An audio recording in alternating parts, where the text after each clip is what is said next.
Ele teve 5.621 votos nas eleições deste ano e vai ocupar uma cadeira pela primeira vez na Câmara Municipal de Salvador. Estamos falando de André Fraga, ex-secretário de Sustentabilidade, Inovação e Resiliência de Salvador, que foi eleito pelo PV, Partido Verde. Além da sustentabilidade, o novo vereador eleito também defende bandeiras como a inovação e o empreendedorismo. E uma novidade vai marcar o início do seu mandato. Pela primeira vez em Salvador, um vereador abre processo seletivo para a composição do gabinete na Câmara Municipal de Salvador. O vereador eleito da capital baiana pelo PV, André Fraga, é nosso convidado aqui no Issa Bahia, com ele que a gente conversa agora. Seja bem-vindo. Bom dia, André. Bom dia, Jefferson. Bom dia, Fernando, todos os ouvintes da rádio A Tarde FM. Um prazer falar com vocês. Prazer todo nosso. Parabéns pela sua vitória. E, primeiro, obrigado. Fale pra gente desse processo seletivo. Você vai abrir um processo seletivo para a composição do seu gabinete na Câmara Municipal. Isso, já está aberto, né? A gente abriu ontem esse processo, tem sido bem interessante. Nós já tivemos, em menos de 24 horas, já tivemos mais de 400 inscrições. A ideia, Jéssica, é que a gente possa promover um formato diferente. Era isso que eu sempre me propus quando fui candidato. Esse era um compromisso de campanha. Nós fizemos um documento, inclusive algo muito raro entre candidaturas à vereança, de fazer um documento, como todo prefeito faz, todo candidato a prefeito faz. A gente fez um documento, uma carta compromisso com 43 pontos. Entre esses pontos estava lá, por exemplo, fazer um processo seletivo para compor aí uma parte importante do nosso time de trabalho. E isso a gente começou a fazer ontem. Além disso, esse processo seletivo tem uma prioridade, Jefferson, para incluir pessoas negras, LGBTQI+, a gente também está buscando pessoas com deficiência, que se encaixem nesse perfil profissional que a gente está procurando e que tenham oportunidade. A gente sabe que a inclusão, ela está muito associada à oportunidade, a gente tem essa missão do mandato também de incluir esse segmento. Então, essa ideia... São quantas vagas?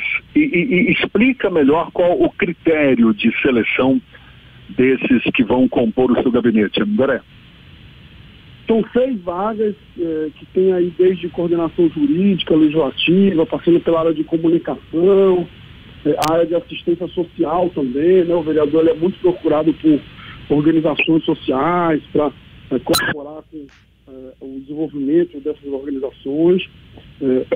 São 3 etapas esse processo seletivo. A primeira etapa é uma análise curricular, essa análise curricular para ver se ela se encaixa de fato no perfil, né, que a gente está colocando à disposição para o processo seletivo. Passado dessa primeira peneira, tem um pequeno teste, que se faz através de uma plataforma eletrônica também, que hoje é muito utilizada por muitas empresas. Passado por essa terceira etapa, a gente tem então uma etapa de entrevistas presenciais com alguns testes finais para entender se a pessoa de fato está conectada, né, integrada com o perfil e as necessidades da função. É um processo em 3 etapas que a gente quer terminar ele na primeira quinzena agora de janeiro, para que o time possa estar completo e a gente já iniciar um processo de planejamento do mandato com toda a equipe construída. Bom, você já tem... André, você fala muito sobre a questão da diversidade nesse projeto, inclusive abrindo para minorias, dando preferência para a inscrição de minorias. Como você pretende utilizar essa diversidade dentro do seu próprio mandato? O PV é um partido extremamente progressista dentro do escopo daqui do Brasil, apesar de que em algumas situações não se comportou de maneira tão progressista assim. Como é que você pretende aproveitar essa diversidade no seu gabinete? Eu acho, Fernando, que é importante que a gente... Tem algumas pessoas que, alguns grandes nomes que, de alguma maneira, influenciaram a minha trajetória, seja por leitura, seja por competência. E um deles, por exemplo, sempre dizia, né, se você quer transformar o mundo, comece pelo seu quintal, né, comece pela sua casa. Eu não posso, por exemplo, falar de inclusão, diversidade, de redução de desigualdade, né? Eu não posso deixar isso do discurso para fora, porque quando eu tenho a oportunidade de fazer algo, eu não faço. Pode parecer, não pode só parecer, passa a ser hipocrisia. Então, antes de mais nada, dentro do meu gabinete, dentro da minha equipe, se eu tenho essa oportunidade, é a partir daí que eu vou mostrar que é possível fazer e tirar do papel as ideias. Então, qual é a ideia? A ideia de transformar a diversidade em uma força e, ao mesmo tempo, em que você ajuda a reduzir minimamente as desigualdades. Por quê? Eu que também tenho, como Jefferson me apresentou no início, né, uma das minhas bandeiras é a inovação, empreendedorismo, e está cada vez mais comprovado, por exemplo, que diversidade é um valor fundamental para qualquer empresa, para qualquer organização que se proponha minimamente inovadora. Então, se você tem esse valor associado a uma necessidade da gestão pública de ajudar a reduzir a desigualdade, então você está conseguindo ali atender dois grandes objetivos. Então, não adianta eu ter um time que não representa, por exemplo, de fato, que a sociedade soteropolitana, nesse caso, é uma sociedade majoritariamente negra, uma sociedade majoritariamente formada por mulheres, e, por outro lado, você tem aí grupos, segmentos que não são representados porque são, de fato, minorias. Que muita gente chama de minorias, grupos que são, né, muito mais presentes em número na sociedade do que outros grupos que a gente não chama de minorias. Mas, por exemplo, pessoas com deficiência, gays, LGBTQI de forma geral, são minorias que muitas vezes não têm acesso às oportunidades do mercado de trabalho, e a gente quer, de alguma forma, incluir essas pessoas a partir do fora. Claro que entendendo que, além de fazer parte dessas minorias, as pessoas também, de alguma maneira, estarão ali associadas ao perfil que nós buscamos. É isso que a gente está buscando, fazendo essa busca ativa. André, você já tem todo um histórico ligado à sustentabilidade. Você já esteve à frente da Secretaria de Sustentabilidade, Inovação, Resiliência. Certamente é uma das bandeiras que você vai continuar defendendo agora como vereador. O que você já tem em mente para estimular exatamente esse setor, também o empreendedorismo, geração de novas oportunidades para quem quer empreender? Então, Jefferson, o papel do vereador, né, é um papel de fiscalização do executivo e de promoção de leis, além de representar segmentos. Então, se você pegar essa atribuição de fiscalização do executivo, acompanhamento, a minha principal missão vai ser acompanhar os planos e projetos que foram implementados nos últimos anos. Então, um plano, por exemplo, uma política pública, uma lei, ela fica muito bonita no papel, né? Ela é cheia de boas intenções, mas muitas vezes ela não passa do papel. Tem aquela história do Brasil de que a lei não pega.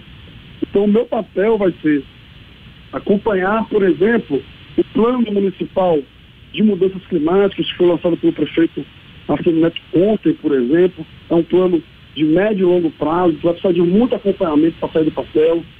O meu papel vai ser acompanhar a política municipal de meio ambiente, o plano diretor de arborização urbana, entender quais são os gargalos, por que eles não estão sendo efetivados e ajudar, no final das contas, a que eles saiam do papel. No caso do empreendedorismo da inovação, como secretário, também liderei ali a construção da política municipal de inovação, que foi um marco para a cidade E agora tem o desafio também de ser implementado. Então, o papel do vereador é esse, né? Fazer com que essas leis, esses planos, eles não fiquem apenas no papel, e esse vai ser o meu desafio. De outra forma, é fazer uma série de colaborações, indicações para o executivo, no caso da prefeitura, de ações que a gente considera importantes. Por exemplo, o prefeito agora eleito, Bruno Reis, incluiu no seu plano de governo a criação de um centro de inovação e empreendedorismo no subúrbio ferroviário.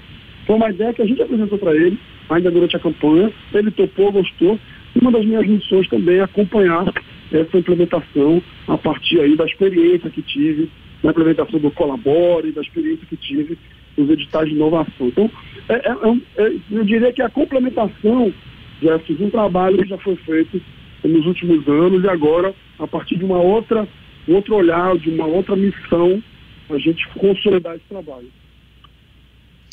André, o prefeito Bruno Reis, ele fez uma separação da Secretaria de Sustentabilidade e Inovação, agora são pastas em separado.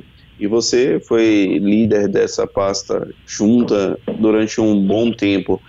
Você acredita que essa separação vai trazer benefícios para a cidade, deixando alocada a área de sustentabilidade em uma pasta e a área de inovação em uma outra pasta? Acho que sim, Fernando, acho que sim. Veja, a área de inovação é uma área que cresceu muito nos últimos anos. Né? Se você considerar que quando a inovação ela virou pauta da política pública municipal em 2017, a gente não tinha nada, né? A prefeitura nunca, na história da prefeitura, tinha feito nenhum tipo de política pública para inovação. E a gente conseguiu, em 4 anos, botar a prefeitura como um dos principais atores do ecossistema de inovação. E aí, você foi... Enfim, a inovação se destacou muito. Por outro lado, você tinha uma outra ação, apesar de várias ações ocorrendo em outras secretarias, né, como o SENGE, SEDU, a COGEL, que também trabalhavam, de certa forma, com inovação, né, muito mais associadas à tecnologia, porque inovação não necessariamente precisa ser tecnologia, mas que eram ações que, na nossa visão também, elas deveriam estar reunidas, porque isso potencializa. Então, para mim é uma alegria, um orgulho ter feito, ter começado uma política pública que se destacou e ganhou agora muito mais visibilidade, espaço e condições de se desenvolver. Eu acredito que vai ser uma grande contribuição para a cidade. Então, acho que esse é um legado muito bacana que foi deixado e que agora pode se transformar numa política pública ainda mais robusta. Você integra a base aliada do prefeito Bruno Reis. O PV é um dos partidos que integrou o arco de alianças que acabou elegendo o prefeito. Você pretende se comportar como uma base que não pretende questionar os projetos encaminhados pela prefeitura, ou você pretende manter uma postura mais crítica quando estiver lá na Câmara de Vereadores? Eu, quando fui secretário, eu como secretário liderei a promoção e a produção de uma série de projetos de lei, né, que foram enviados para a Câmara. E como secretário, sob orientação do prefeito Semineto, a orientação é que a gente sempre construísse em várias etapas, ouvindo, por exemplo, construindo e absorvendo sugestões da Câmara. Eu não tenho dúvida nenhuma que Bruno deve seguir essa mesma lógica, até porque também já foi parlamentar e é muito habilidoso nesse aspecto. Então, imagino que essa etapa de ouvir e construir, depois que a plano de lei chega na Câmara, passar pelas comissões, ela vai dirimindo uma série de conflitos e questões e aperfeiçoando a lei, como muitas vezes foram aperfeiçoadas diretamente na Câmara. Então, óbvio que a minha experiência no Executivo vai me trazer uma bagagem que eu vou querer sempre dar uma contribuição, e eu acredito que o Executivo vai ser sempre aí muito disposto a construir isso junto. Então, não se trata de só dizer amém ou de só reclamar, né? Não se trata de ajudar a construir os projetos, as iniciativas que vêm da Prefeitura. Vereador eleito de Salvador pelo PV, André Fraga, muito obrigado pela sua participação aqui conosco, que você tenha sucesso nessa nova empreitada, conte sempre com a gente, viu, André? Tudo de bom, obrigado. Desde já um feliz 2021 para você, até uma próxima então. Valeu, Jefferson, valeu, Fernando, um grande abraço, feliz 2021, contem comigo também sempre na Câmara, quando achar que vale a pena é só me convocar. Tá certo, tá combinado. Agora 7h46 na Tarde FM.